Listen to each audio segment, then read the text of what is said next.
ایک آدمی مسلمان ہے، قرآن کو مانتا ہے، کیسے ممکن ہے کہے کہ ہمیں حکومت اسلامی کی ضرورت نہیں؟ اس کی ضرورت کا انکار کرنے والا در حقیقت اسلام کا انکار کرتا ہے۔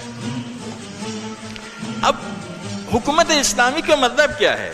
حکومت اسلامی کا مطلب یہ ہے کہ وہی بندگی کو، ابھی پہلے میں خود بندہ خدا تھا، ابھی معاشرے کو بندہ خدا بنانا ہے۔ پہلے میں خود الہی اقدار کو ترجیح دیتا تھا خواہشات نفسانی پر، ابھی پورا معاشرہ الہی اقدار کو خواہشات نفسانی پر ترجیح دینا ہے۔ پہلے میں شیطان کی اطاعت کو خدا کی اطاعت پر ترجیح دیتا تھا، پیغمبر کی اطاعت پر، امام کی اطاعت پر، ابھی پورا معاشرہ پہلے میں نے کیا کیا؟ خدا کی اطاعت، پیغمبر کی اطاعت، امام کی اطاعت تو ترجیح دیتا تھا شیطان کی اطاعت پر، ابھی پورا معاشرے کو اسی کی طرف لانا، اسی کا نام حکومت اسلامی ہے۔ یعنی معاشرے کی تربیت، جامعہ کی تربیت، قوم کی تربیت، وہ اقدار جو ہر فرد میں ہونا چاہیے پورا معاشرے میں پیدا کرنا۔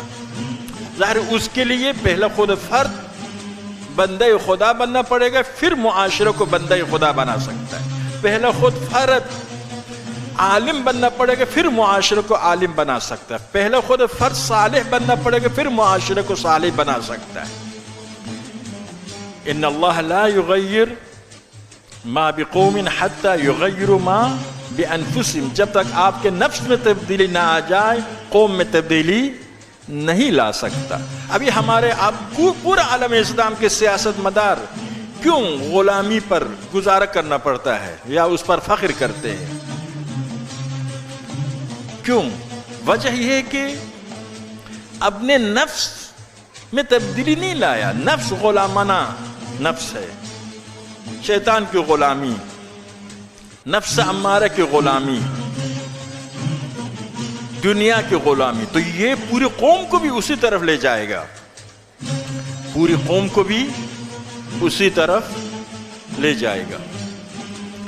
تو حکومت اسلامی کے لیے اہمیت کی وجہ ہمارے شہید نے، ایسے اس کی زندگی میں نمایاں پہلو یہی تھا، لیکن اسلام کا یہ اہم پہلو ہے آپ جانتے ہیں۔ اور ہمارا اب اس کے بعد تیسرا مرحلہ عالم میں، پوری دنیا میں ان تین نکات کو آگے بڑھانا ہے: بندگی خدا کے سائے میں، اقدار الہی، آخرت کی ترجیح اور اطاعت الہی۔ وعد اللہ الذین آمنوا وعملوا الصالحات لَيَسْتَخْلِفَنَّهُمْ فِي الْأَرْضِ وَلَيُمَكِّنَنَّ لَهُمْ دِينَهُمْ الَّذِي ارْتَضَىٰ لَهُمْ وَلَيُبَدِّلَنَّهُمْ مِنْ بَعْدِ خَوْفِهِمْ أَمْنًا۔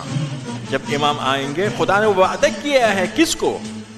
ایمان والے اور عمل صالح والوں کو۔ امام زمانے کا نام لیتے ہیں، ہمارے احادیث نے بتایا ہے کہ یہ ہوگا امام زمانے کے زمانے میں، ورنہ یہ قانون الہی، آپ مؤمن بن جاؤ اور پھر عمل صالح کرو، خدا آپ کے ساتھ ہے، خدا آپ کے ساتھ ہے، قانون الہی ہے۔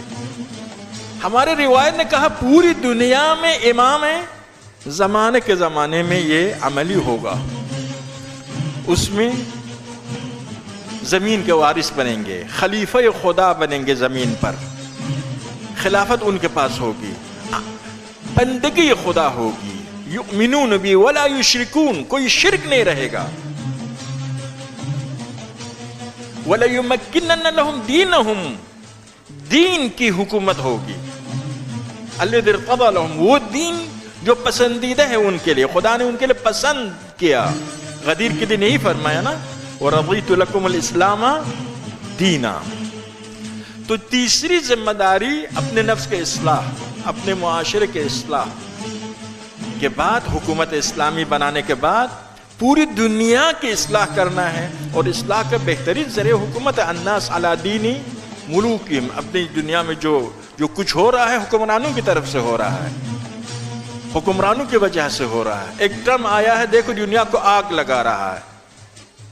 تو آپ دیکھتے ہیں کہ یہ تیسرا مرحلہ خود امام خمینی نے کا یہی صفت تھی، پہلا اپنا اصلاح کیا، پھر اپنے ملک میں انقلاب لایا، اور امام کہتے تھے کہ پھر ہم پوری دنیا میں پیغام انقلاب پہنچائیں گے اور دنیا کو آمادہ کریں گے امام کے ظہور کے لیے۔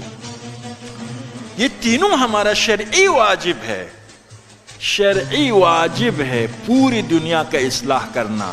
لیکن روایات شیعہ سنی بلکہ تمام ادیان نے کہا ہے کہ یہ آخری منجی مہدی موعود کر سکیں گے، لیکن جتنا کر سکتے ہیں یہ ہماری ذمہ داری ہے۔